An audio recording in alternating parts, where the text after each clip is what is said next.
Paumanhin sa mga kahugot nating naghahanap at naghanap sa kwentong ito ni Lily. Ito ay isa actually sa mga tinanggal nating kwento nung nilinis natin ang Kahugot TV dahil nagkaroon ng issue, kaya marami actually tayong tinanggal ng mga lumang kwento para lang mabuksan ulit. And again, sorry sa mga naghanap. Akala ko kasi charot lang na bumabalik-balik kayo sa mga lumang kwento.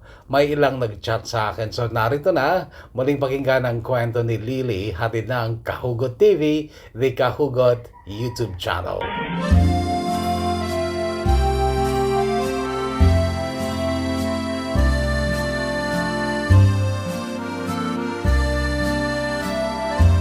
In 2 months, ikakasal na po ako. Simpleng kasalan lang.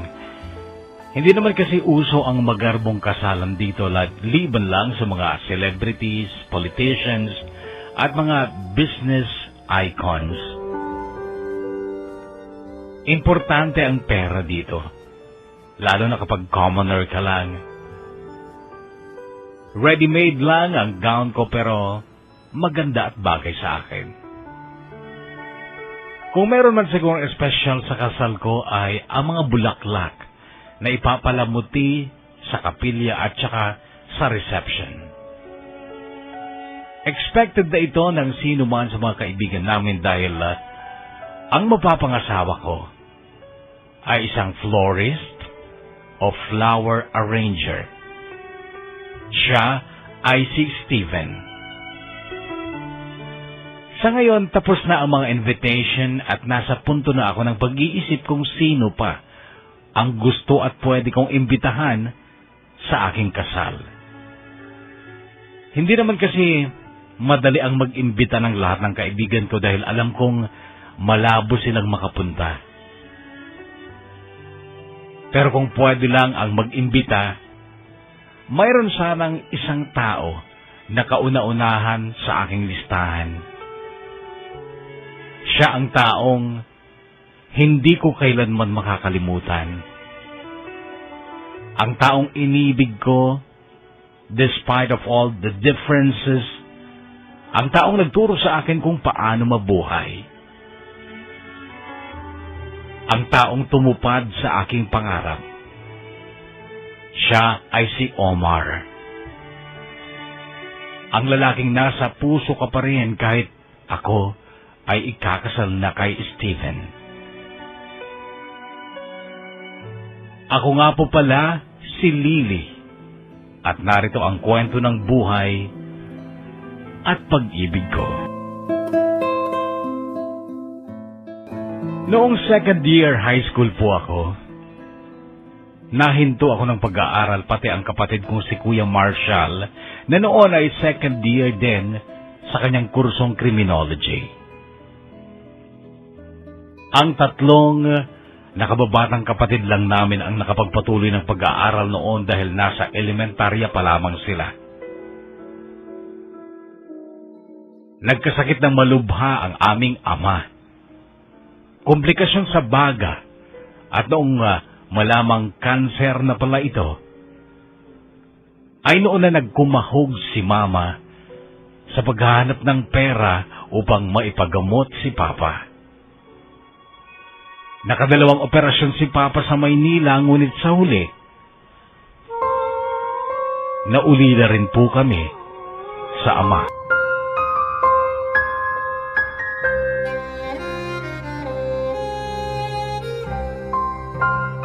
Noon po kami nahinto ni Kuya Marshall.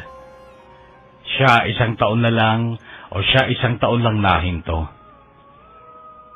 Samantalang ako 2 taon akong nahinto.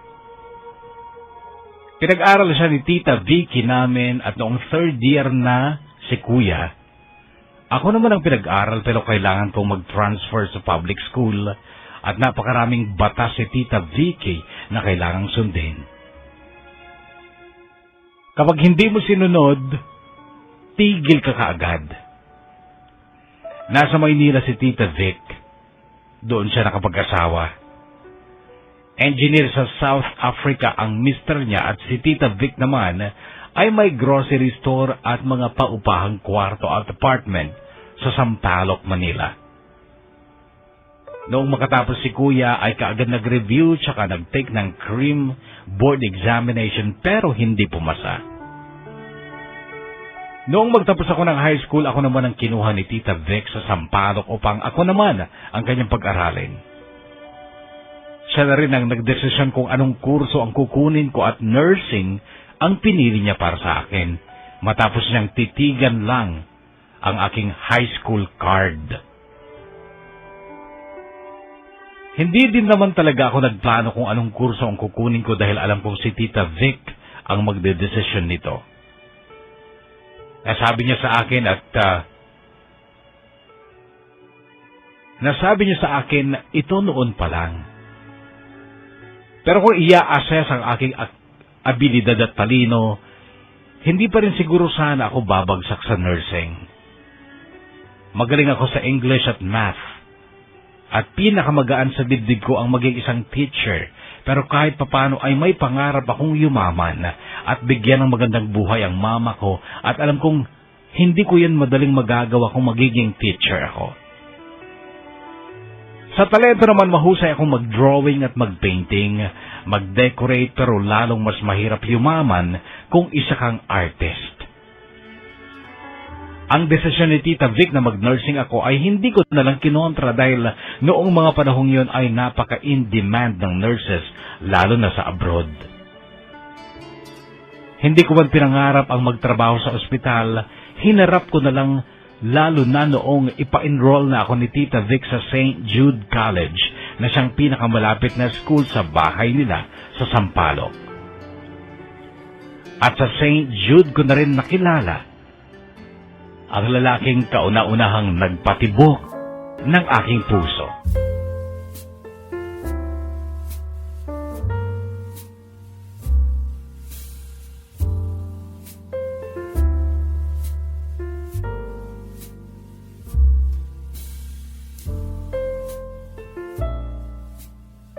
Classmate ko si Wendell noong second year ako. Galing siya ng UE, dating business ad na nag-shift ng nursing. Noong first year ako, nagawa kong umiwas sa mga boys na nagtangkang manligaw sa akin kasi nga, yun ang numero unong ayaw ni Tita Vic, ang magka-boyfriend habang nag-aaral pa. Kaso nung second year na ako, hindi ko naiwasan si Wendell. May itsura kasi siya at naging napakakulit na mula noong magkasama kami para sa isang group project. 5 kasi sa group project na yon, 3 kaming babae at 2 silang lalaki. Sa apartment ni Lucille na nakagrupo namin, kami gumagawa ng projects namin at napaka-liberated ni Lucille. Open na open ang apartment niya dahil nasa Japan ang ate niya na nagpapaaral sa kanya. Nagkainuman pa sila noon at si Wendell ay napakalakas manigarilyo. Isang araw ay sinaway ko siya. Ang sabi ko, "Nursing ka, Wendell. Di mo ba alam na masama sa katawan ng Yossi?" "Alam ko." "Yun pala ay bakit di mo pa itigil?" "Ititigil ko lang kapag may special na tao na mag-uutos sa akin na tumigil na." Sagot niya. "Hihintayin mo pa yon. Paano kung walang dumating? E di lalo kang na-addict dyan." Pero ang sagot niya, paano kung meron? Paano kung ikaw na yon? Yun ang nakangiting sabi niya habang nakatitig sa mukha ko. Noon ko rin lang natitigan ang mukha niya at ang mga mata niya. Parang doon ko lang nabuksan ang bahagi ng katauhan ko na humanga sa lalaki matapos kong turuan ang sarili kong umiwas sa tukso ng pag-ibig. Bahala ka nga sa buhay mo. Ganito na lang nasabi ko dahil bahagya akong naging uncomfortable sa pagtitig niya sa mga mata ko. "Liligawan kita, Lily. Wala ka namang boyfriend, di ba?" "Bawal pa sa akin magka-boyfriend. Kaya hindi ako magpapaligaw." "Yan ang maganda," sagot niya. Muli ako napatitig sa kanya at noon ay ang basa niyang labi ang natutukan ng mga mata ko. "Masarap ang bawal, Lily," sabi pa niya. mas magiging exciting ang relasyon natin kapag tinatago natin. Sabi niya, anong relasyon pinagsasabi mo, Wendell? Hindi tayo magkakarelasyon dahil hindi ako magpapaligaw. Bawal. Sagot ko. Challenge siya. Gusto ko yan. At humanda ka, Lily. Dahil kukulitin kita.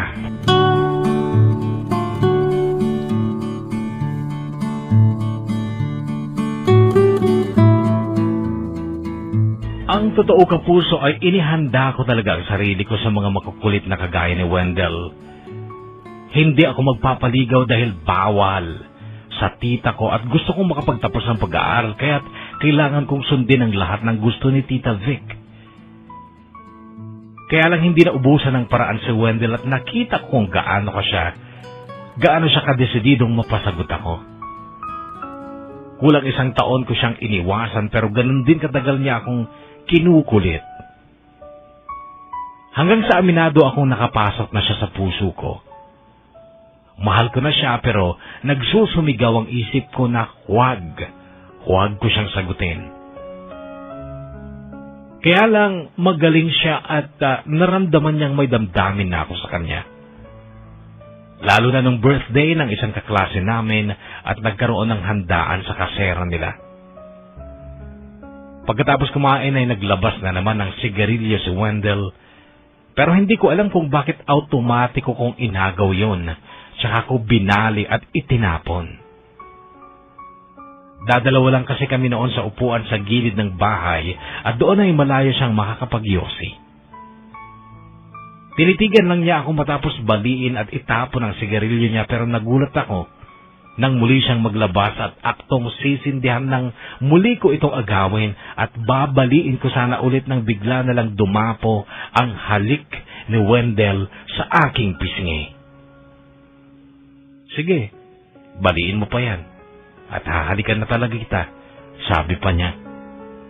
Binali ko nga, kapuso, at tinutuon niya ang pangalawang halik niya sa akin pero noon ay hindi na sa aking pisngi kundi sa aking mga labi na.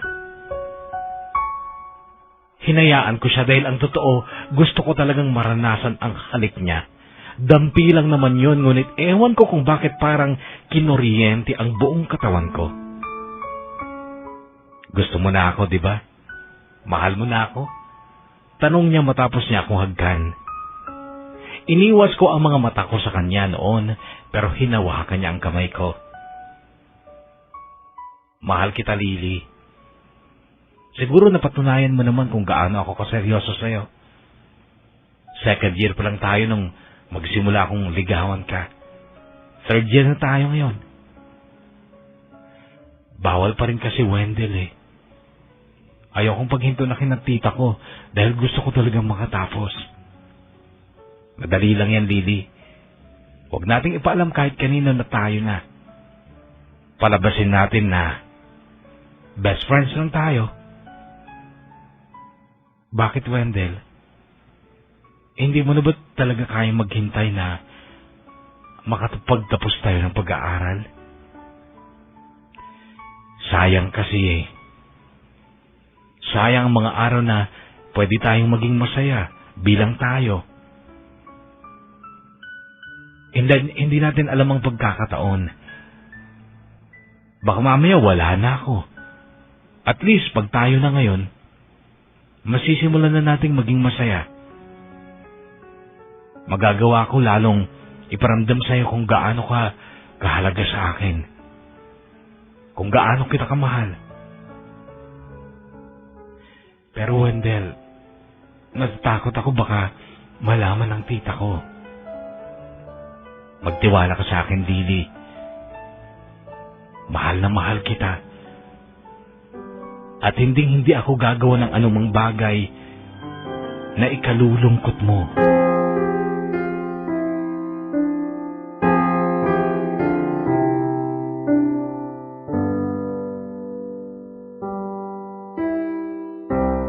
Hindi ko na rin napigilan ang puso ko noon na tuluyang tanggapin si Wendell at pinatunayan naman niyang mahal niya at honest siya sa akin talaga. Isinasama na rin niya ako lagi sa bahay nila sa Sampaloc din, malapit lang din sa St. Jude. Malaki ang bahay nila pero mukha itong building at marami din silang boarders. Pagpasok mo sa kanilang salas, puro boarders ang makikita mo. Nasa Taiwan pareho ang parents ni Wendell at sila magkapatid lang ang nakatira sa bahay nila noon. Kasama din ang tita nilang isa. Nasa baba ang kwarto ni Wendell, tabing-tabi ng salas. Pero may isa pang salas na para lang sa pamilya nila pero nasa bandang likod ito, katabi ng kusina nila. Noong una akong isama ni Wendell sa bahay nila at nagpakasiguro ako na wala siyang gagawin sa akin. Winarningon ko siya noon at sabi naman niya ay hindi siya gagawa ng anumang bagay na hindi ko magugustuhan. Kaya nung unang pagkakataong magpunta ako sa bahay nila, nagkulong kami sa kwarto niya pero nanood lang kami ng DVD. Okay, usapan namin pwedeng may halikan pero hanggang doon lang.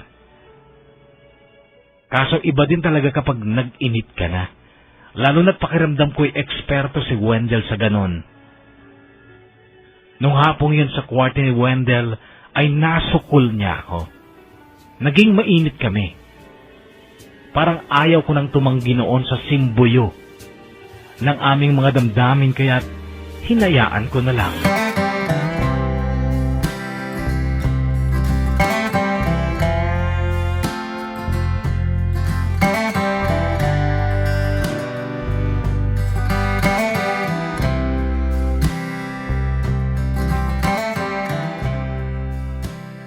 Kaya lang nung tatanggalin na ni Wendell ang blouse ko ay doon na ako natakot kaya itinulak ko siya.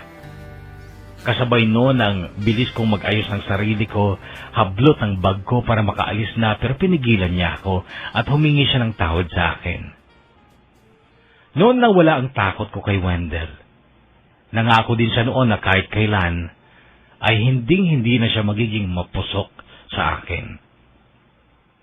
Lahat din ng bagay inopen niya sa akin maski ang password niya sa kanyang email at Facebook account.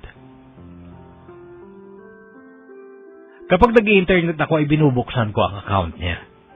Lalo na ang mga messages niya sa Facebook niya at naniwala naman ako na wala siyang ibang babae dahil puro friends ang mga nagme-message sa kanya. Noon na rin ako nagsisimulang ma-addict sa Facebook lalo na kailangan ko na rin mag-online lagi noon dahil nasa Saudi na ang Kuya Marshall ko.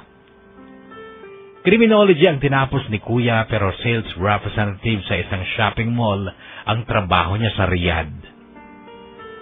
May isang araw noon sa kauna-unahang pagkakataon ay nag-chat kami ni Kuya Marshall gamit ang YM. Tumawag kasi siya at sinabi niyang mag-chat daw kami. Kaso nung gagawa ako ng YM account ko ay hindi ko mabuksan ang email ko. Sa pagmamadali ko ay naisipan ko na lang gamitin ang YM ni Wendell at mag-cam to cam sana kami ni Kuya para maniwala siyang ako yun. So ganun nga ang nangyari.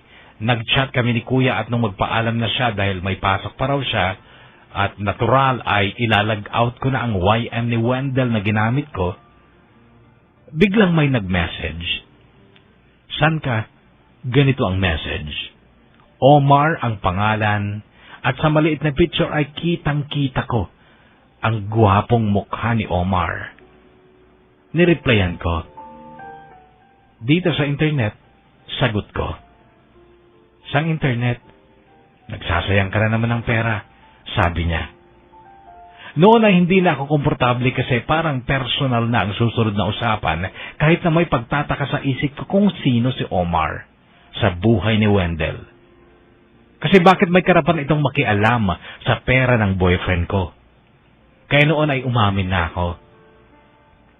Hindi ako si Wendell, ako si Lily, girlfriend ni Wendell. Ginamit ko lang ang YM niya kasi hindi ko mabuksan ang email ko. Sabi ko, ganun ba? Sorry, kala ko kasi si Wendell ka. Ikaw pala si Lily, sabi niya. Kilala mo ako? Naikwento ko na sa akin ni Wendell, Minsan, reply niya. Ano mo siya? Tanong ko. Utol ko si Wen. Utol as in kapatid? Exactly, sagot niya. Hindi nga. Kilala ko ang mga kapatid niya eh. Nakita ko na sila. Sabi ko, wala kasi ako dyan. Nasa malayo ako. Anyway, bye muna ha. May trabaho kasi ako, sabi niya. Okay, ingat. Sabi ko na lang, pero duda pa rin ako noon sa kredibilidad niya kahit... Kaya tinext ko noon si Wendell. Tinanong ko kung may kilala siyang Omar. At kaagad namang nag-reply si Wendell. Oo, meron, kuya ko. Pero wala siya dito. Nasaan siya?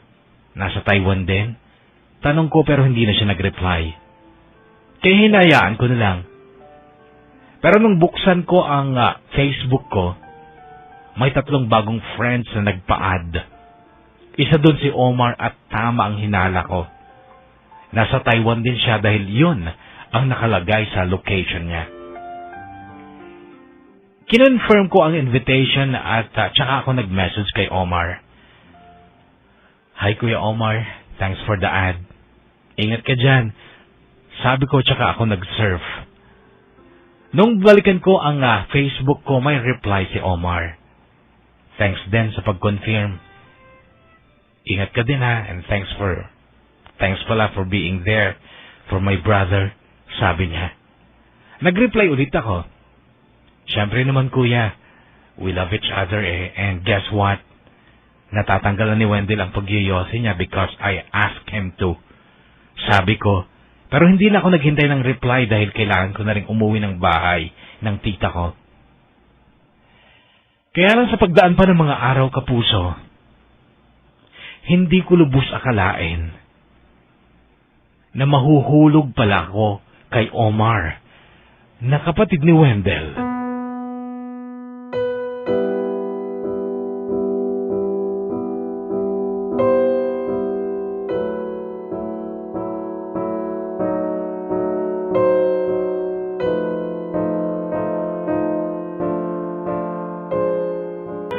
May isang hapon na text ako ng text kay Wendell pero hindi siya nagre-reply. May project kasi kami noon pero individual at worried ako kay Wendell kasi feeling ko hindi siya nakagawa ng project niya. Deadline na kinabukasan. At dahil hindi ko siya makontak ay nag-decide akong magpunta sa bahay nila. As usual, ang daming borders sa salas kaya tumuloy na lang ako sa kwarto ni Wendell. Agad kong naramdaman na nandoon siya dahil bahagyang nakaawang ang pintuan ng silid niya. Pero nang malapit na ako ay nakarinig ako ng boses ng babae sa loob at para silang nag-aaway. Paano naman ako, Wendell? Basta-basta mo na lang ba akong itatapon? Ganito ang dinig na dinig kong sabi ng umiiyak na babae sa loob ng kwarto ni Wendell. Hindi na nga kita mahal, Irene eh. Hindi mo ba gets yun? Ganito naman ang sagot ni Wendell. Nagtiwala ako sa Wendell. Lahat binigay ko tapos ganito lang ang gagawin mo. Umalis ka na pwede? Sagot ni Wendell. Paano pag nabuntis ako, Wendell? Hindi pa ako dinanatdan hanggang ngayon. Sagot ng babae. Doon ay nakadama ako ng takot at bigla na lang tumulo ang luha ko. Nang maramdaman kong may paparating mula sa salas ay patakbo akong lumabas sa pasilyo sa bandang kaliwa. Itunulak ko ang pinto at tumambad sa akin ang isang garden na may bubong. Napaupo ako sa kahoy na upuan doon at doon ako umiyak ng umiyak. Nang maramdaman kong may tao pala sa gilid. At nagulat ako nang makita ko ang gwapong mukha ni Omar. Nakaupo siya noon sa harap ng malaking mesa na puno ng kung ano-anong mga bagay. Pintura, gitara, maraming brush at kung ano-ano pa. LQ? Tanong niyang nakangiti. Pero hindi ako sumagot. I'm sorry. I'm sorry sa pagsisinungaling ko sa'yo. sabi niya. Tinitigan ko siya. Noon ay nagsisimula na siyang magpinta. Dahan-dahan akong lumapit sa kanya. Nasa pagpipinta niya nakatuon ang mga mata ko noon, pero nagulat ako noong mapagmasdan ko siya. Napatigil ako sabay tingin sa mukha niya. Nakangiti siya noon at ang sabi niya sa akin, iyan ang dahilan kung bakit nagsinungaling ako. Sinabi kong nasa ibang bansa ako kahit na ang totoo, nandito lang ako. At dito lang ako, Lily.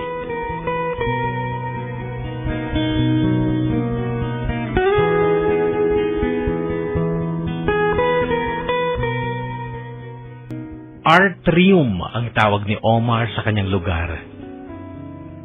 Para kasi itong atrium dahil may kwadradong butas sa itaas sa bubong, bukas ito at katapat ng lupa na puno naman ng maliliit na bato at ang mga halaman din ay nandoon. Sa tatlong gilid ng atrium at mga working table ni Omar para sa iba't ibang uri ng kanyang artworks, painting, pot making, t-shirt printing. Atrium for Arts, kaya niya ito tinawag na Atrium. Mabait at masayang kausap si Omar. Nakakaadik pagmasdan ng ang kanyang napakagwapong mukha at aminado akong nalibang akong kasama siya kahit nung mga oras na yon ay may dinaramdamang puso ko dahil sa pagkakatuklas ko sa panluloko sa akin ni Wendell. Ang sabi sa akin ni Omar, mahal ka ng kapatid ko, pero talagang marami siyang problema sa mga babae. Pakiusap lang, Lily. Huwag mong biglain ang utol ko. Pakiusap. Mas mabuting magkunwari ka na lang muna na wala kang nakita, wala kang narinig dahil alam ko namang sinusolusyonan niya na ang problema niya. Pagkatapos nun, ay sayo na niya na ibubuhos ang lahat ng panahon at pagmamahal niya. Sa bagay, narinig kong pinakikiusapan niya yung babae na lubayan na siya nito. Sabi ko nga, Lily, gumagawa ng paraan si Wendell para maayos ang problema niya, kaya sana huwag mo siyang i-pressure dahil kilala ko ang kapatid ko. Mahina yan sa pressure. Kapag nagipit yan sa sitwasyon, bigla na lang yan bibitaw at bahala na si Batman. Anong ibig mo sabihin? Tanong ko. Kahit mahal ka niya, Lily, kapag ginipit mo siya, bibitawan ka niya. Napalunok ako sa sinabing yun ni Omar. Kaya pakiusap, Lily. Huwag mong i-pressure ang kapatid ko. And again, I'm telling you, gumagawa yun ng paraan para maayos ang problema nyo.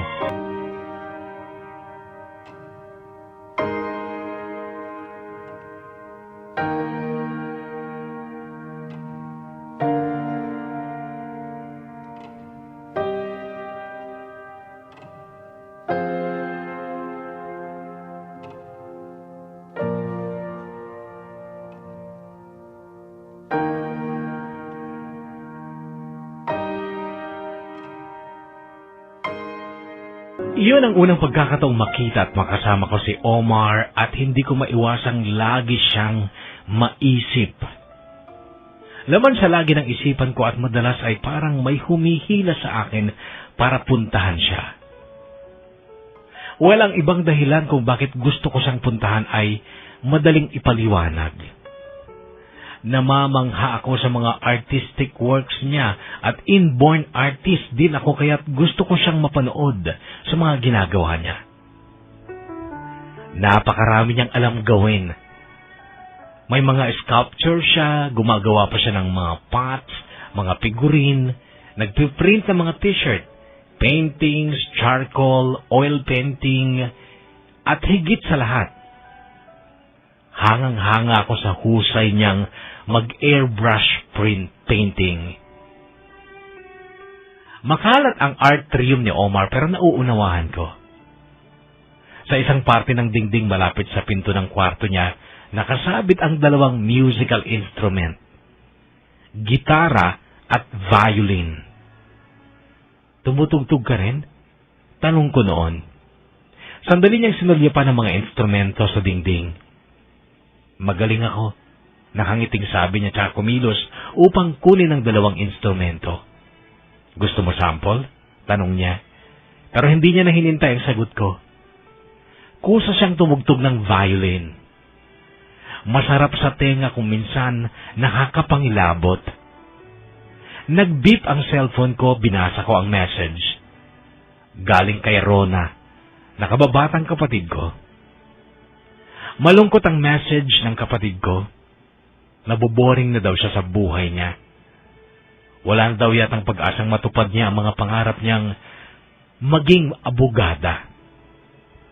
Naawa ako sa kapatid ko dahil nahinto rin siya ng pag-aaral. 4th year high school na sana. Kaso wala akong magawa. Napaluha lang ako dahil sa lungkot ng tugtog ni Omar sa violin. At sa lungkot ng buhay ng aming pamilya noon, kapuso, kaya masyado akong naging emotional. Lumuha ako pero hindi ko ipinakita kay Omar dahil ayaw kong mawala siya sa konsentrasyon sa pagtutugtog ng kanyang violin.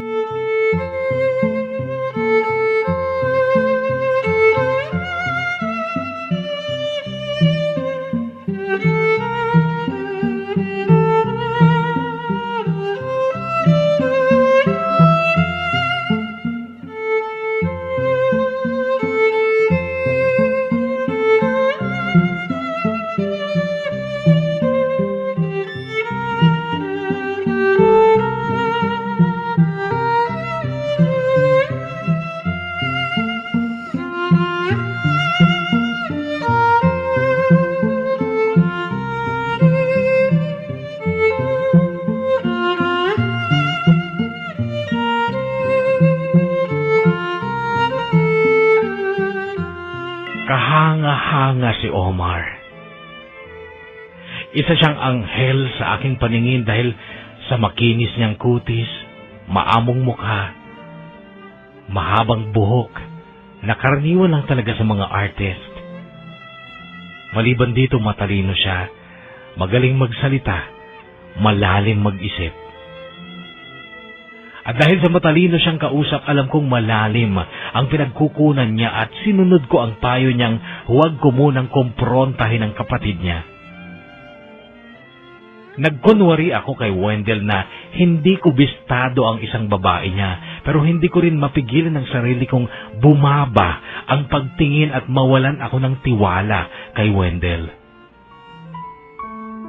Sa totoo lang, tuwing magkasama kami ni Wendell, gusto ko siyang sampalin o sigawan pero nagtitimpi lang ako. Nagulat lang si Wendell nung kumustahin ko ang Kuya Omar niya. Sinabi ko lang na na-meet ko na si Omar at na-enjoy ko ang panonood sa mga ginagawa niya dahil ang totoong pangarap ko sa buhay ay maging isang artist, hindi ang maging isang nurse.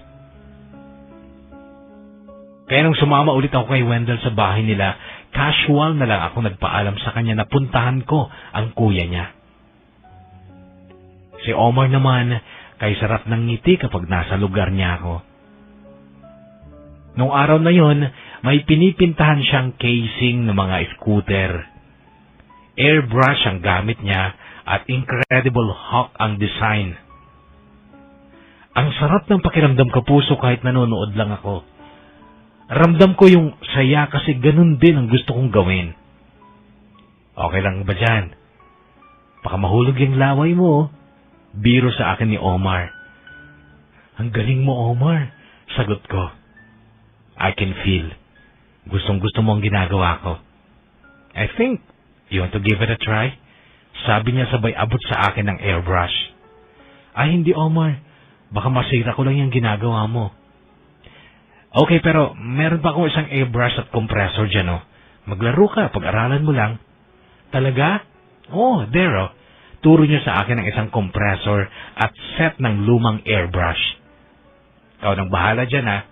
I-explore mo na lang. That is the best way to learn. Do it yourself. Sabi pa niya. Mahusay talagang mag-English si Omar. Matalino talaga pero sayang lang dahil hindi niya natapos ang pag-aaral niya dahil sa matinding biro ng pagkakantaon sa buhay niya noon.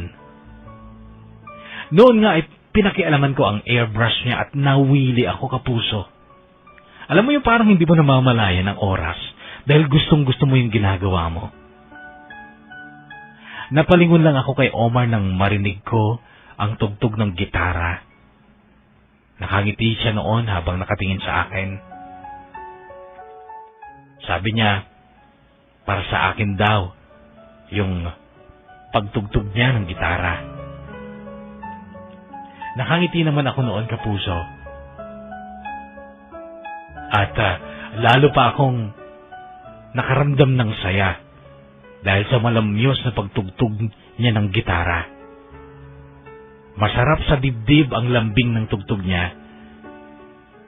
Instrumental, nakakaalis talaga ng sama ng loob.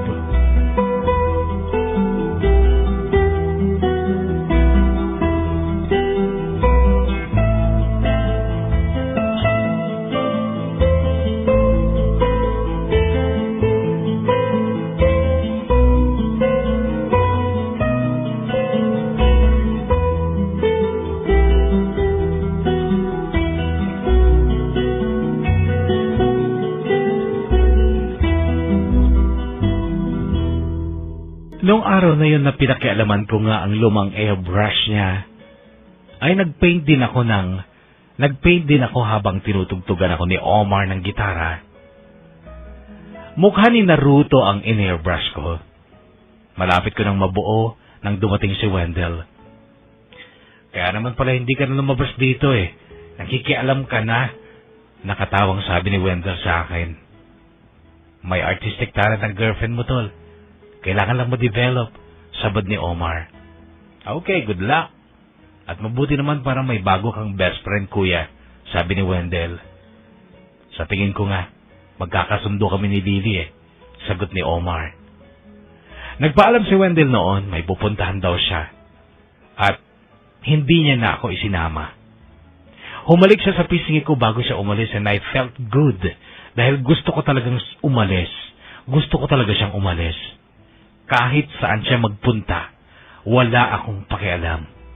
Kahit mambabae siya ng ilan, I don't care. Dahil may bago na akong mahal. Ang magpinta. Ewan ko kung mauunawaan nyo ako sa puntong ito, pero ang makahawak ng pinta, brush o paintbrush, ang mag-mix ng mga kulay ay isang bagay na sobrang nagpapaligaya sa akin. Ang mag-imagine ng ipipinta ko, iyon ang aking hininga. Nung araw na yan na makahawak ako ng airbrush, pakiramdam ko, matagal akong nakulong sa Bartolina at bigla akong nakalaya at parang kaagad akong nakakain ng masarap na ice cream. Ganon ang pakiramdam. Ang nursing ay bilangguan para sa akin. Ang fine arts, ito ang malayang mundo. Pero ang hindi ko inaasahan sa pagdaan pa ng mga araw, kapuso, magigising na lang ako isang umaga na pati si Wendell ay bilangguan na rin para sa akin. At ang kapatid niyang si Omar, ang aking bagong mundo. Mas masaya at mas mahal kong mundo.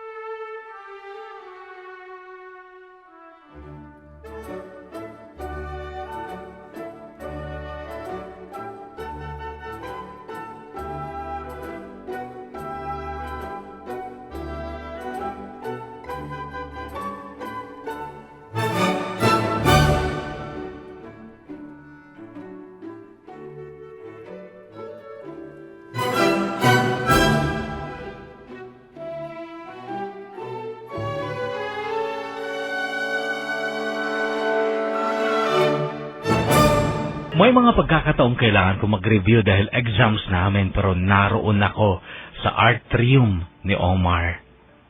Doon ako nagre-review, siya naman ay nagtatrabaho lang. Hindi rin siya nag-iingay kapag nagre-review ako. Kaya lang hindi ko maiwasan ng titigan ang napakagwapo niyang mukha habang abala siya sa mga ginagawa niya. Long hair si Omar at madalas nakatali ang mahaba niyang buhok at sa amo ng kanyang mukha kuminsan ay parang babae ang tingin ko sa kanya.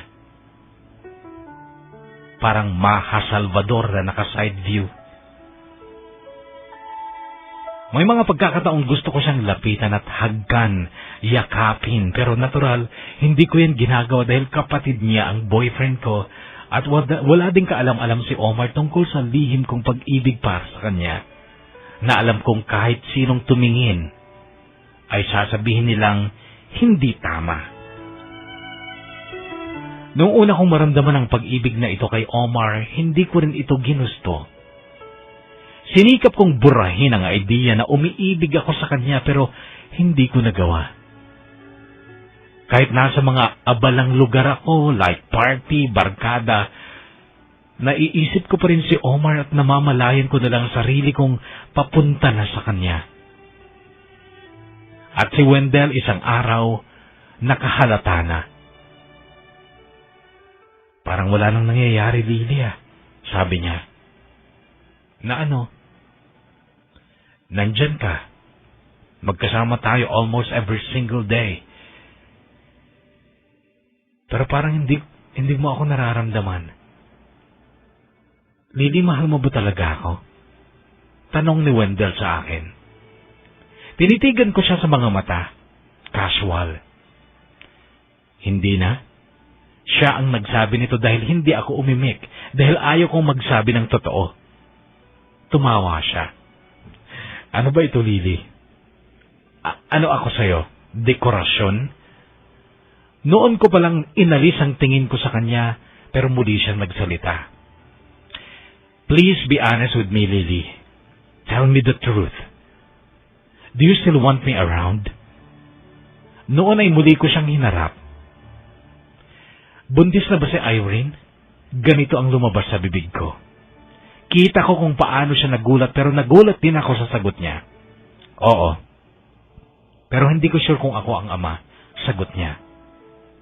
Ang kalooban ko noon ay gustong magwala dahil sa pag-amin niya pero sinikap kong kumalma. DNA? Sagot ko. Buntis pa lang siya at mahal ang magpa-DNA. Sagot niya. And really, this is not about Irene. This is about me and you. It's because of Irene kung bakit lumayo ang loob ko sa'yo, Wendell. Sagot ko. Sino nagsabi sa'yo ng tungkol kay Irene? Si Kuya Omar ba? Hindi. Natuklasan ko mismo nung time na dumating ako pero narinig kong nag-uusap kayo. Ipinagtatabuyan mo siya. Tumay shock na paiyak ako. Tumakbo ako palayo ng pinto ng kwarto mo because I want to hide my crying at napadpad ako sa atrium ng kuya mo. And si Omar ang nagsabing, huwag muna kitang kumprontahin dahil gumagawa ka daw ng paraan para maayos ang problema. Kaya hindi kita kinonfront noon, Wendell. Pero I hated myself for not trying to understand you and not being able to bring back the love I used to feel for you. I wanted to blame myself. But please don't be happy with it, Wendell, because if there's anyone who should be blamed, ikaw yun. Tama, Lily. Ako nga ang dapat sisipin, pero how could you hide that hatred from me for that long, long time? There is no hatred for you, Wendell. I have forgiven you, and I am just being friendly. Friendly? You've been treating me like a friend? Tinitigan ko lang siya. Galit siya noon pero kumalma ako. Okay, Lily. So are we friends now? Siguro, mas mabuti na yun kaysa maging magkaaway tayo, Wendell. Sabi ko. Tumalikod siya sa akin at parang nag-isip ng ilang sandali tsaka humarap sa akin at nagtanong. Si Kuya Omar, Friend mo rin ba? Madiing tanong niya sa matalimang titig sa akin. Hindi ko na kayang salubungin ang mga mata ni Wendell noon. Tumalim ang tingin niya sa akin bago nagsalita. Lily, binabalaan kita. Huwag mong saktan ang kuya ko. At bakit siya sasaktan, Wendell? Mahal ko siya. Sasaktan mo siya. Hindi ko nga sasaktan dahil mahal ko siya. Yang pagmamahal na yan ang magpapasakit sa kuya ko. So leave him alone, Lily. Leave my kuya alone.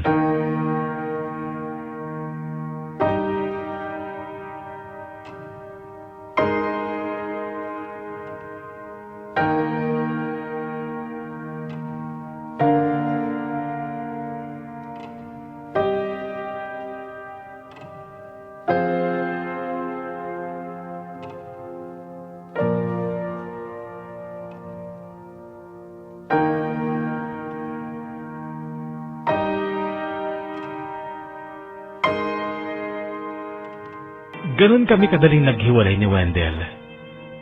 Pero mahirap ang ginawa kong pagpasok sa buhay ni Omar dahil pati siya, sarado siya sa usaping magkakaroon kami ng relasyon. 3 days matapos kaming mag-break ni Wendell, ay pinuntahan ko si Omar. Pero hindi na siya nakangiti sa akin. Feeling ko, hindi na ako welcome sa atrium niya. May kasalanan ba ako? Mahinang tanong ko habang nagkakat siya ng stencil para sa letterings na gagamitin niya para sa t-shirt printing. Nung sumagot siya, ang sabi niya, "Kung meron man, Lily, sinadya mo ba?" "Hindi, Omar. Hindi ko sinadya. Artist ka rin, Lily.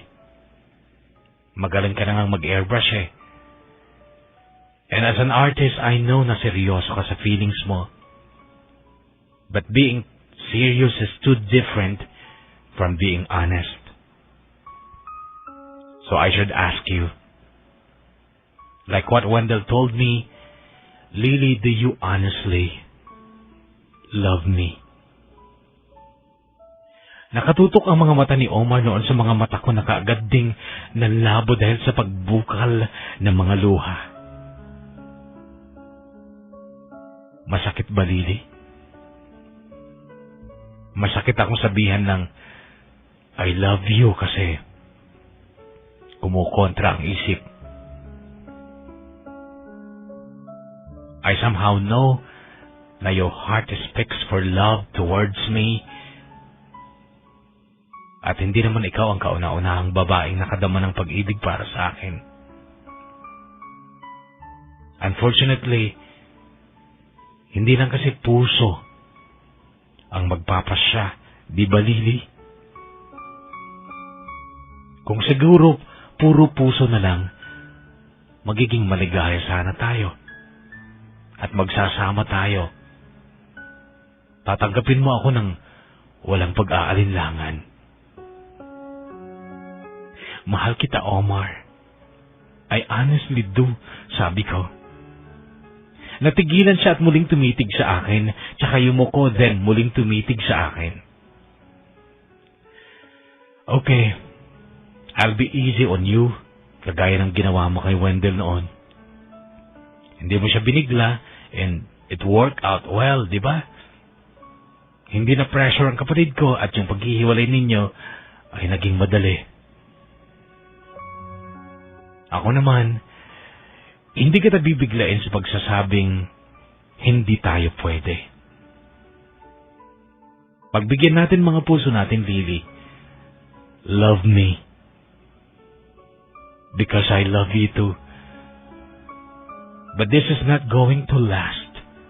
Much more that this is not going to be forever. Bakit hindi? Tanong ko. Kung sakaling hindi mo pa alam ngayon, Lily, sooner or later, mararamdaman mo rin na talagang hindi tayo pwede. Now, do you want to kiss me?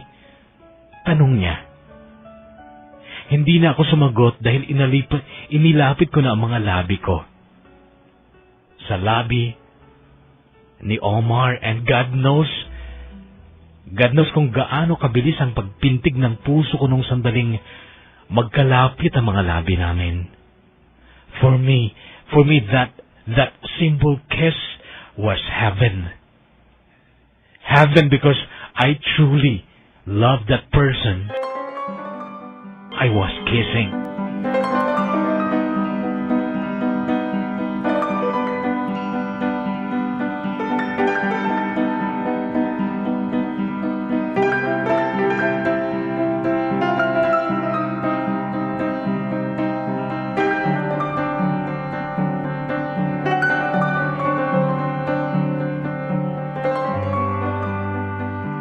Akala ko magiging mahirap para kay Wendell na kapatid na niya ang boyfriend ko, pero hindi ko siya nakitaan ng pagsama ng ugali o kaya ay pag-iwas sa akin. Casual niyang tinanggap na kami na ng kuya niya at hindi rin ako nasaktan nung madalas ko na ring makita si Irene sa bahay nila, lalo na sa kwarto ni Wendell. Well, nasilip ko lang si Irene kapag napapadaan ako papuntang atrium kasi wala namang ibang daan kundi sa harap ng kwarto ni Wendell. Nung una, pansin kong asiwa ang tingin sa akin ni Irene, pero there was a time na kasalubong ko siya at gumanti siya ng smile sa ngiti ko. And from that moment on, I knew na okay na kami. Okay na ang lahat sa bago kong love life, pero hindi okay sa iba pang bagay, lalo na sa family ko at sa pag-aaral ko. Nag-graduate ng high school si Blessy, na kapatid ko. Third year na ako noon sa nursing. Si Blessy ay younger sister ko. Nung pasukan, umiiyak siyang tumawag sa akin dahil hindi raw siya pag-aaralin. Nagtaka ako kasi all I thought ay tumutulong sa kanila si Kuya Marshall, na panganay namin, pero hindi na raw dahil makasarili na daw ang napangasawa niya. Noon ay tinawagan ko si Kuya Marshall. Nandito na siya noon sa Pilipinas pero doon sa place ng napangasawa niya sa Bataan. Nakausap ko si Kuya pero umiiyak lang ako. Pero umiyak lang ako dahil sa sama ng loob matapos namin mag-usap. Nagpapatayo daw sila ng bahay. Tsaka na lang daw mag-aral si Blessy. Ang sabi ko kay Kuya, di ba pinangako mo noon na tutulong ka? Pero ang sagot niya, may asawa na ako, Lily. Nung binata pa ako pwede, pero hindi na ngayon. May pamilya na ako. Pero paano naman yung dalawang kapatid pa natin? Kuya, ikaw ang panganay. Dapat alam mong may obligasyon ka sa kanila. Teka nga, Lily. Sino ka ba para bigyan ako ng obligasyon? Kung gusto ko silang pag-aralin. Kung gusto mo silang pag-aralin mo sila. Pero kung ako ang asahan nila, sorry na lang. Wala silang maaasahan sa akin.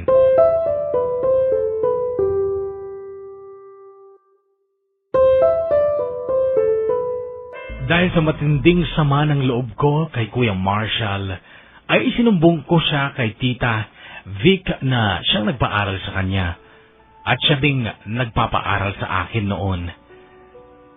Pero iba ang balandra sa akin ni Tita Vicky. Supalpal ako noon sa kanya dahil ang sabi niya, wala na akong pakialam sa kuya mo, Lily. Napagtapos ko na siya at bahala na sa buhay niya.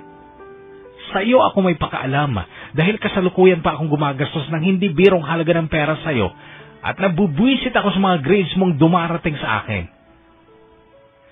Medyo napaatras ako noong biglang tumayo si Tita at akala ko'y pagbubuhatan niya na ako ng kamay, ngunit binuksan niya ang drawer ng cabinet at ibinato niya sa akin ang isang sobre. Sumambulat ang mga class cards ko, nagkalat ito sa mga sahig.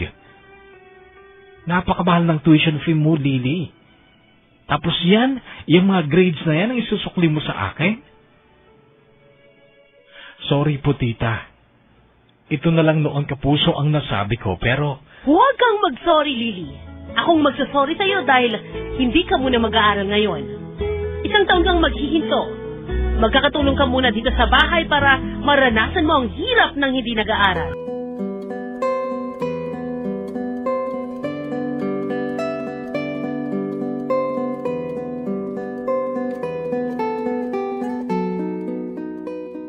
wala akong nagawa sa desisyong yun ni Tita Vicky kahit masakit sa akin dahil 22 years old na ako noon kapuso. Pero maghihinto pa ako kaya pagbalik ko sa susunod na taon, 23 na ako pero 4th year pa lang ako. Yun ay kung totoong pag-aaralin niya ulit ako pagkatapos kong maghinto ng isang taon. Sumama din ang loob ko nung mabalitaan kong namasukan na lang bilang sales lady sa dry goods sa palengke sa amin ang kapatid kong si Blessy. Si Rona nasa bahay lang at si Monique naman na bunso namin ay first year pa lang noon sa high school at sobrang sumasama ang loob ko kapag naaalala ko si Kuya Marshall. Alam kong masama ang maghangad ng masama sa kapwa lalo na kapatid ko pa, pero hindi ko naiwasang isumpa si Kuya at ang asawa niyang si Ate Madel. Lahat ng sama ng loob ko malaya kong nailalahad kay Omar, pero hindi niya gusto ang ginawa kong pagsumpa sa kapatid ko. Pinagsabihan niya ako na mali ang ginawa ko. Huwag ko raw isumpa ang kapatid ko. Alam kong apektado rin si Omar sa bawat pag-iyak ko noon kapag napag-uusapan namin ng mga kapatid ko, pero alam kong wala din siyang magawa kundi ang maawa lang sa akin. Malaya kasi akong nakakaalis ng bahay ni Tita kapag pumapasok na siya sa office niya. Mayroon siya noong itinatayong lending investment na siya niyang pinagkakaabalahan noon. Kapag wala siya, umaalis naman ako kapag tapos ko na mga nakatokang trabaho sa akin sa bahay. May dalawang katulong pa naman noon kaya lang si Tita Vicky mo ang nag-assign sa akin sa pag-aalaga ng mga halaman niya at paglilinis sa kwarto niya. Ang maganda lang nung nahinto ako ay lalo akong nagkaroon ng maraming pagkakataon para matutunan ko ang mga gawain ni Omar, lalo na ang airbrush painting na siyang pinakagusto kong gawin. Kumita na nga rin ako noon dahil malaki ang naitutulong ko kay Omar. Nakatapos ako ng 2 scooter at 2 gitara at natuwa nga daw ang mga nagpagawa lalo na't yung isang gitara ay babae ang may-ari.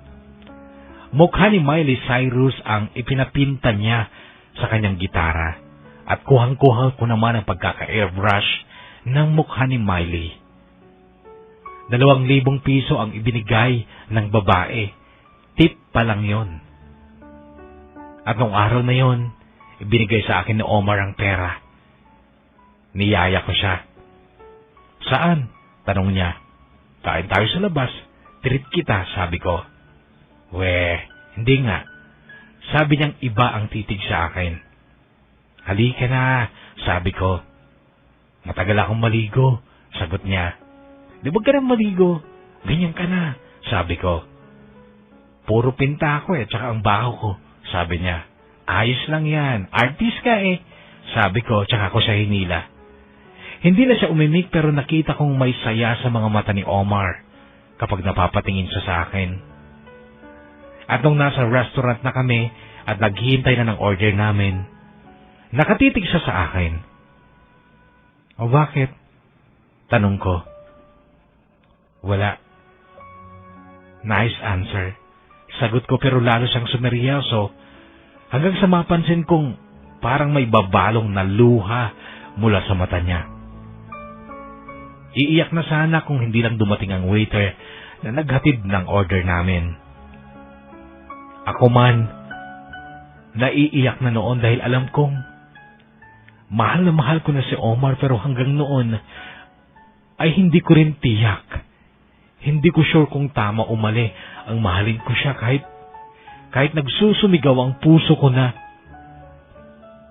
dahil sa tindi ng pag-ibig ko para sa kanya.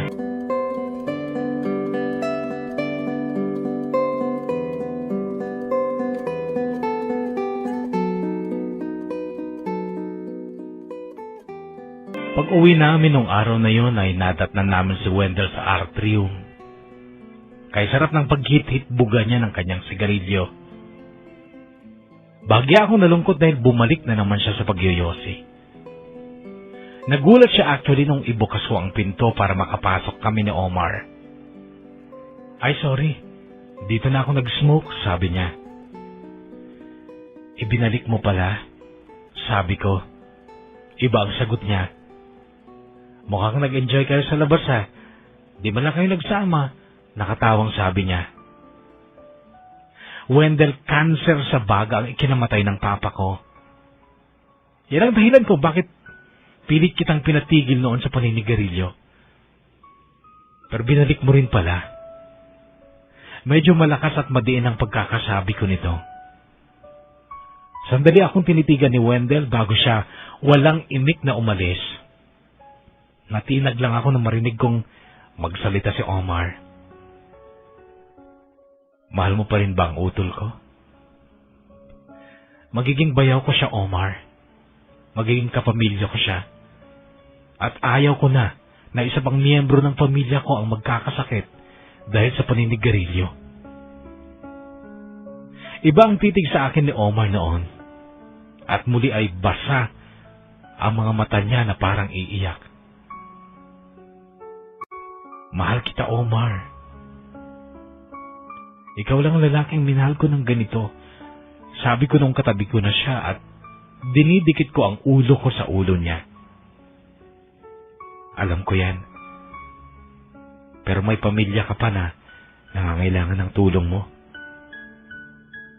Huwag ka nang mag-nursing, Lily. Hindi ka naman masaya. Sabi niya sabay bukas ng laptop niya. Binuksan niya ang Google tsaka naghanap ng picture ni Pamela Anderson. May papagawa ako sa'yo. Mukha ni Pamela Anderson. I-airbrush mo sa electric guitar. Sure, sagot ko tsaka ako namili ng mukha ni Pamela Anderson sa internet. Kailan ka magsisimula? Tanong niya. Bukas na lang kasi kailangan ka nang umuwi. Sabi ko sabay lapit kay Omar upang hagkan siya sa mga labi niya.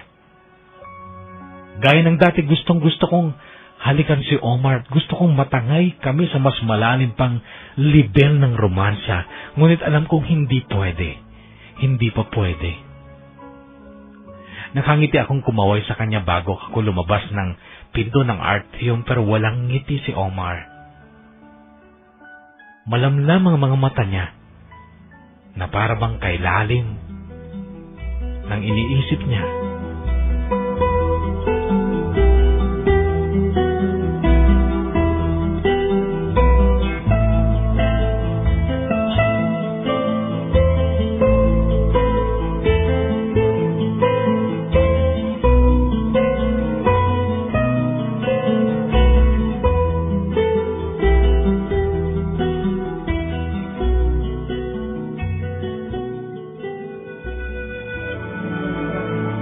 Maaga akong dumating sa atrium kinabukasan. Nagtaka ako dahil napakalinis ang isang parte ng working area at mayroon pang nakaset up na camera. Nakatutok sa electric guitar na pipintahan ko gamit ang airbrush.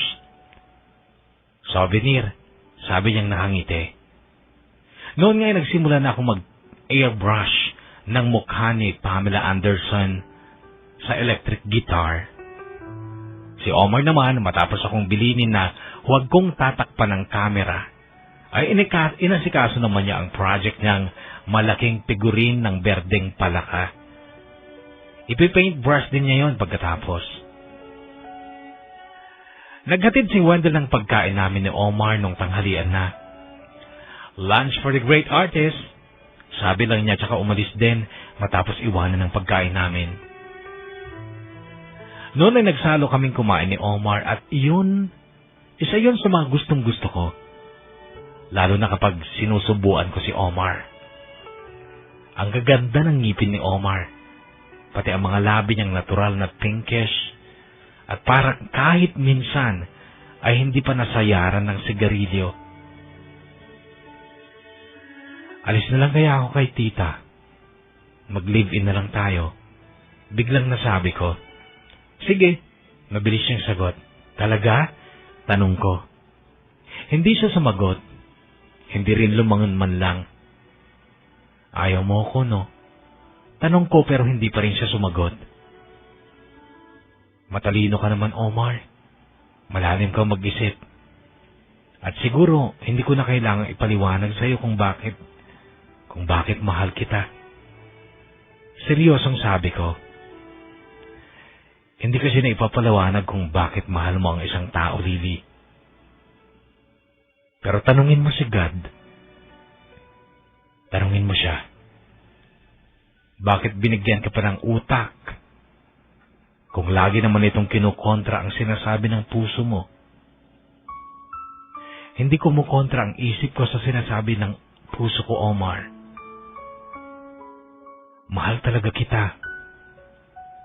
No matter what. Nice. Ganito ang narinig kong sagot niya. Nice? Very nice, sabi niya. Natawa ako. Tawa na may kasamang inis. Pero kasunod nun ay napaiyak na ako. Hanggang sa humahagulgol na ako, pero pinanood lang ako ni Omar. Noong matapos akong umiyak ay nagsalita siya. Yan ba ang sinasabi mong hindi kumukontra ang isip mo sa sinasabi ng puso mo? Anong ibig sabihin ng pag-iyak mo, Lily? Masakit, di ba? Masakit ang katotohanan. Mahal kita, Omar. Alam ko. Ramdam ko yan, Lily, at mahal din kita. At patutunayan ko yan sa'yo. Maghintay ka lang.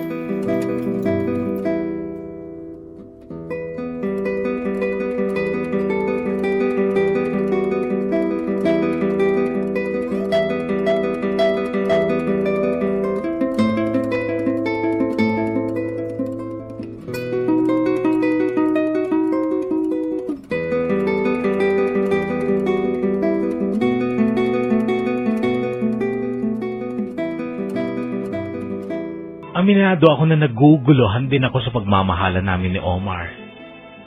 Siya ang sinisigaw ng puso ko. Malakas na sigaw yon pero may pagtutol ang isip ko kahit papano. Kaso napatunayan kong sobra ko siyang mahal nang malaman ni tita na umaalis pala ako kapag wala siya at pinagbawalan niya na akong lumabas kahit hindi ko na o kaya't hindi ko na nakakasama at nakikita si Omar. Sa text na lang kami nakakapag-usap. Mahigit 3 linggo yon na hindi ko nakita si Omar. May mga pagkakataong tumatawag siya upang iparinig niya sa akin sa cellphone ang pagtugtog niya ng violin at gitara. Sinasabi niya lagi na pagdating daw ng araw, mamimiss ko ang pagtugtog niya. Sabi ko naman, ngayon pa nga lang namimiss ko na, Omar. Omar, sana makagawa tayo ng paraan para hindi na tayo magkalayo ulit. Nasasaktan ako na magkalayo tayo. Umiiyak na sabi ko pero ang sagot niya, masasanay ka rin, Lily. Lahat ng bagay, nakakasanayan. Pero ayaw kong masanay na malayo ka sa akin. Ayaw kong masanay na hindi kita nakikita. Narinig ko noon ang mahinang pagtawa ni Omar at alam kong sobra akong nagiging emotional noon. Dahil sobra-sobra ko na siyang namimiss. Siya lang kasi ang nakakapagpagaan sa kalooban ko dahil sa walang tigil na pagbigat ng mundo ko kapag naalala ko ang mga kapatid kong naghihirap din. Pero nung araw na yon, na dumating si Wendell sa bahay, alam kong hindi ko na kayang tiisin ang sobrang pagkasabik ko kay Omar. Ang sabi sa akin ni Wendell, nandito ako para kidnapin ka. May pag-uusapan kayo ni Kuya, sabi niya. Sabay hila sa akin kaya kahit na nakapambahay ako ay hindi niya ako binigyan ng pagkakataong makapagbihis. Sa malabis kong pagkasabik kay Omar ay umangkas nga ako sa scooter ni Wendell. Pagdating namin sa atrium ni Omar ay napansin kong maayos na maayos ang lugar. Walang kalat sa gitna. Walang kalat at sa gitna ay may maliit na mesang puno ng pagkain at isang bote ng champagne. Bakit to? Hindi ba naman birthday Mansari ba natin? Tanong ko. Pero ang sagot sa akin ni Omar, despedida mo. Ha? Despedida? Ulit kong tanong. Passport na lang ang kailangan mo. Madali lang yun. For the meantime, mag-celebrate tayo, sabi niya. Noong lingunin ko si Wendell ay nakangiti ito at nung muli akong tumingin kay Omar ay nagsalita siya. Dumating na ang visa mo kahapon. Matutulungan mo ng mga kapatid mo, Lily. Sabi niyang walang ngiti pero noon ay naguguluhan pa ako pero sa likod ng kaguluhan ng isip ko ay nakadama ako ng sakit sa dibdib ko sa ideyang gusto ni Omar na magkalayo kami. Anong despedida, anong visa, anong passport? Ito ang mga tanong sa isip ko. Natulala ako, naguluhan, pero nakita kong dinampot ni Omar ang kanyang gitara. At bago siya tumugtog ay nagsalita siya. At ang sabi niya, pumunta ka sa America, Lily. Doon, matutupad ang lahat ng pangarap mo. All your dreams that your heart makes.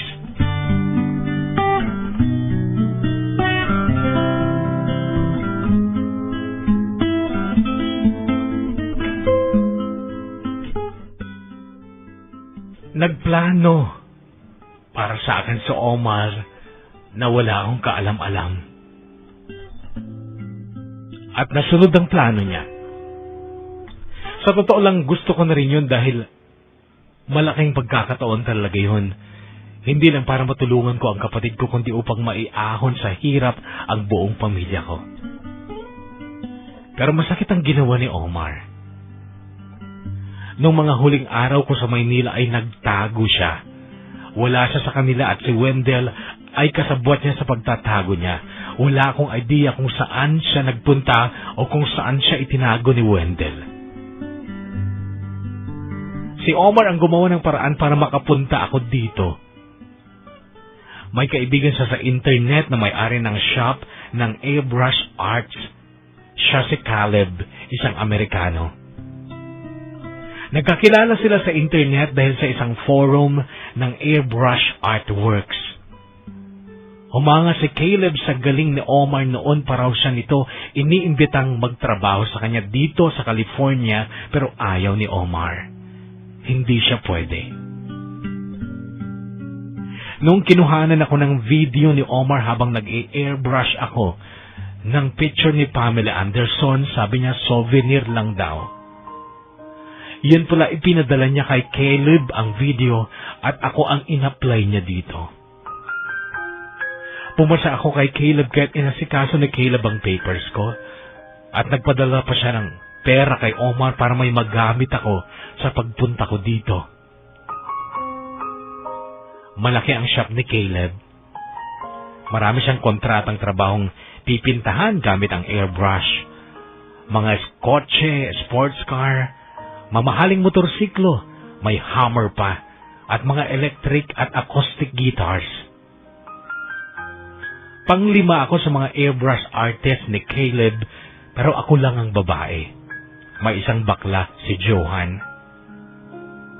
Nahihiya ako nung una kasi magagaling talaga sila pero mabait at maunawain si Caleb. Nung pangatlong gabi ko dito, tinatawagan ko si Omar sa cellphone niya pero hindi ito nagri-ring. Nung madaling araw na, tumawag ulit ako. Nakausap ko siya pero ang sabi niya, huling usap na lang daw namin yon.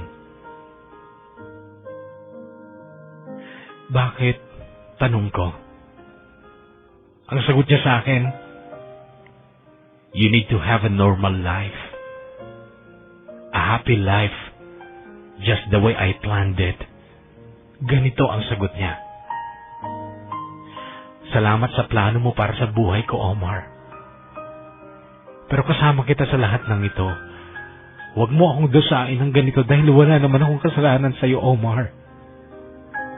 Pinagtaguan mo pa ako bago ako umalis. Bakit ganun ka? Umiiyak na sabi ko pero ang sagot niya, alam kong hindi mo ako makakalimutan, Lily, pero gusto kong burahin mo ako sa puso mo.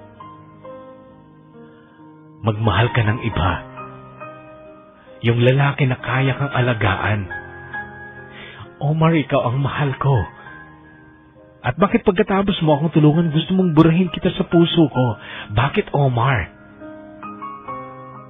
Dahil mahal kita.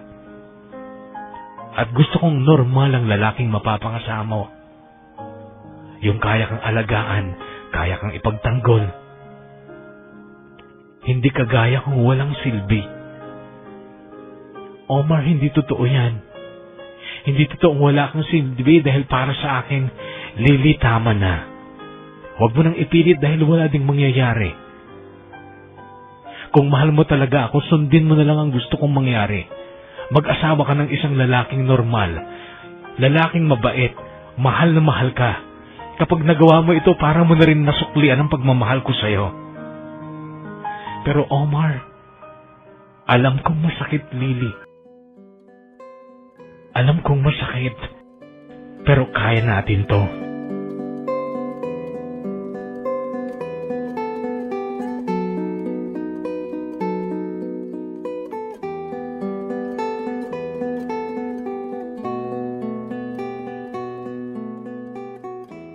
April 2003 daw. Noong maaksidente sa motorsiklo si Omar. Third year college siya noon. Sumalpok siya sa isang closed van na bigla na lang sumulpot sa kanto habang mabilis ang kanyang takbo. Nagkamalay daw siya. Nasa ospital na siya. At wala na siyang mga paa. Wala na daw hihirap pa kesa sa pagtanggap ng kapalaran niyang yun. Kaya ang tingin niya sa paglimot namin sa isa't isa ay madali lang. Kasi nga siya nga daw natanggap niya ang pagkawala ng kanyang mga paa. Ano na lang daw naman yung kalimutan mo ang taong mahal mo. Makakasanayan mo din yun. Pero yung araw-araw mo makikita na wala kang mga binti, wala kang mga paa. Kalahati lang ang hita mo, araw-araw mong makikita ay napakahirap daw tanggapin at kasanayan, pero nakasanayan niya. Kaya daw madali lang masanay na hindi na kami, na wala na kami.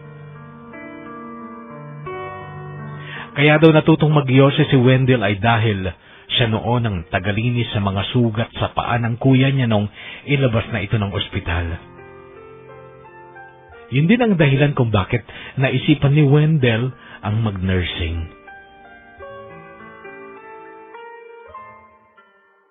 Walang mga paa si Omar. Halos kalahati lang ang mga hita niya ang natira mula sa pag-amputate ng mga doktor. Buong araw nakasalpak lang siya sa kanyang wheelchair.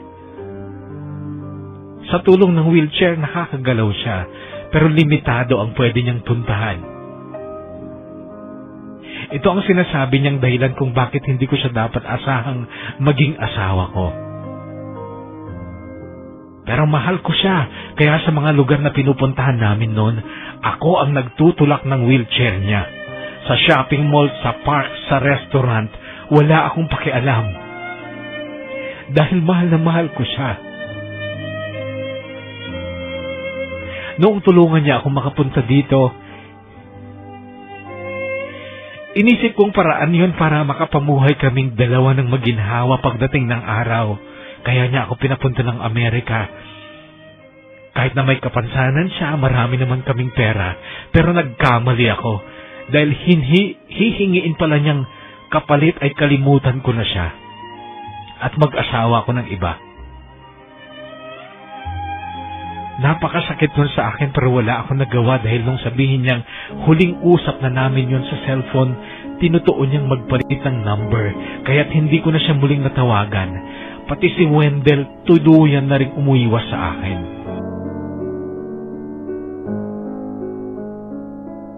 Ang laki ng naitulong ni Omar sa akin.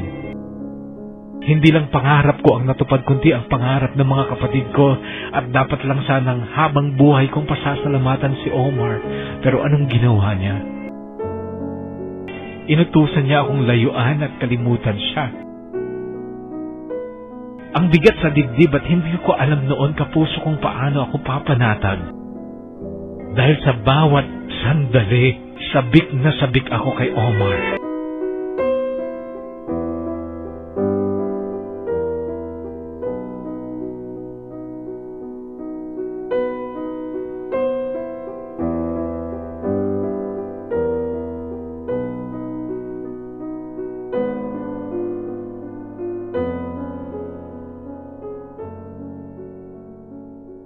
Nakilala ko si Steven last February 2010 noong i-deliver ko ang pina-airbrush niyang electric guitar na ireregalo niya sa kapatid niya.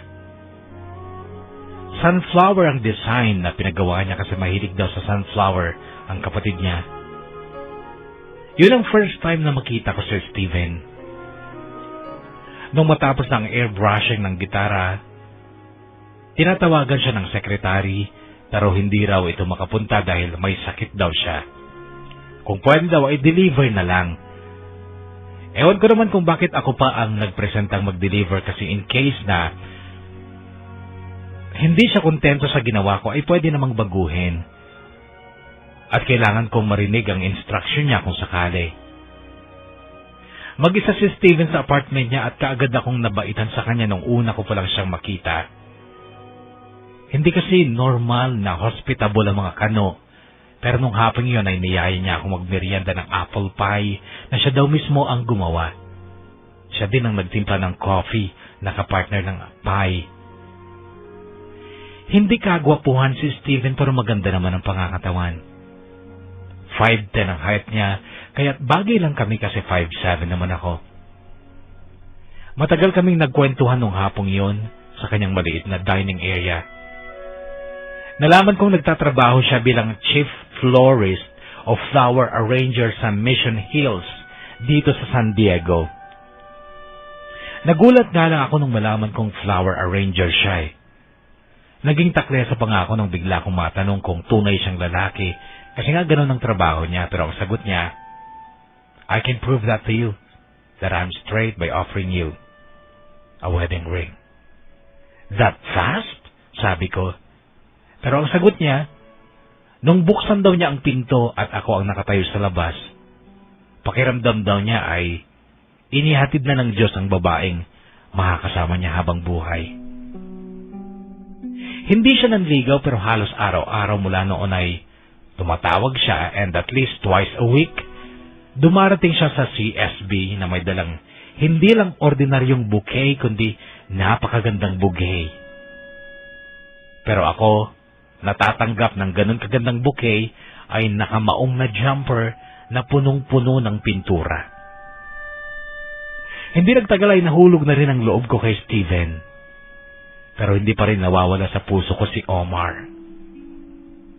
Mula noong magsimula akong maguluhan, kung tatanggapin ko na nga sa puso ko si Steven, ay halos araw-araw akong nagme-message sa mga Facebook ni na Omar at Wendell pero hindi sila nagre-reply.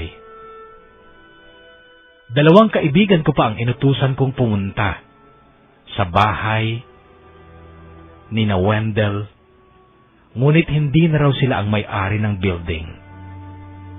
Balita nila ay nagpunta na raw sa probinsya sina Wendell at Omar. Hanggang sa nitong February 14, 2011, nagising ako. Napapalibutan ng iba't ibang klase ng mababangong bulaklak ang kama ko. Nakaupo sa tabi ng kama ko si Steven, Pero sa halip na batiin ako ng Happy Valentine's Day, ay isang singsing ang kinuha niya sa kanyang bulsa. Sabay sabing, "Lily, will you marry me?"